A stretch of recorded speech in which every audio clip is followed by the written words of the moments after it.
Hello, I'm Robert A. Heinlein. Some know me as a science fiction author, but today, let me step into the role of a philosopher of human nature. I want to share with you a quote of mine that seems to grow more relevant with every passing year.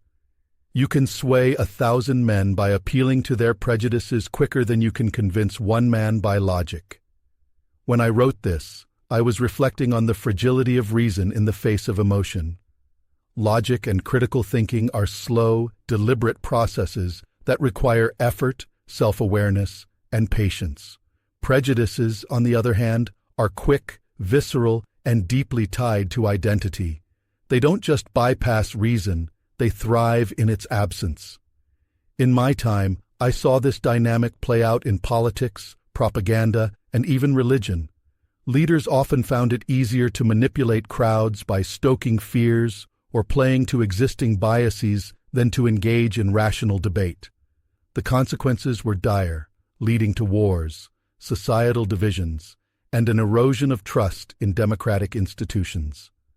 Now, let's fast forward to today, where this quote applies with even more force. In the modern age of social media and instant communication, the ability to sway thousands, if not millions, by appealing to their prejudices has been supercharged.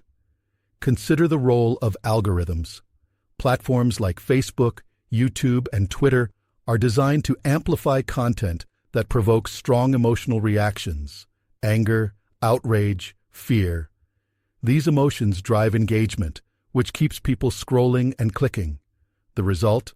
Prejudice and misinformation spread faster than logic ever could. We see this in politics. Politicians no longer need to explain complex policies. They can simply deploy sound bites, slogans, and memes that appeal to tribalism and identity.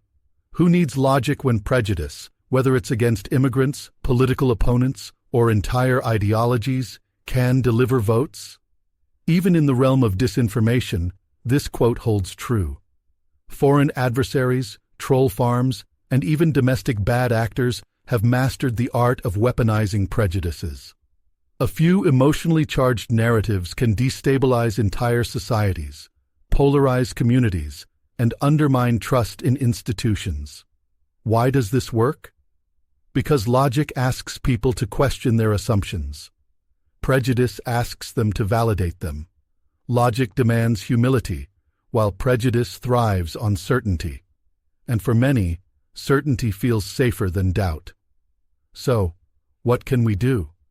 How do we navigate a world where logic moves slowly and prejudice runs rampant? First, we must cultivate self-awareness. Recognize when our emotions are being manipulated. Ask yourself, am I reacting to information or am I being provoked? Second, we need to prioritize media literacy. Teach people to distinguish fact from propaganda, truth from emotionally charged half-truths. Third, and most importantly, we must be willing to do the hard work of logic, not just for ourselves but in how we engage with others. Convincing one person with reason may be slow, but it's also transformative. Prejudice can sway a crowd, but logic can plant seeds of change. The battle between logic and prejudice is the defining conflict of your time. And the only way to win is to value truth over comfort, dialogue over division, and reason over the easy seduction of fear. For more insights into how these forces are shaping our world, visit information-warfare.com.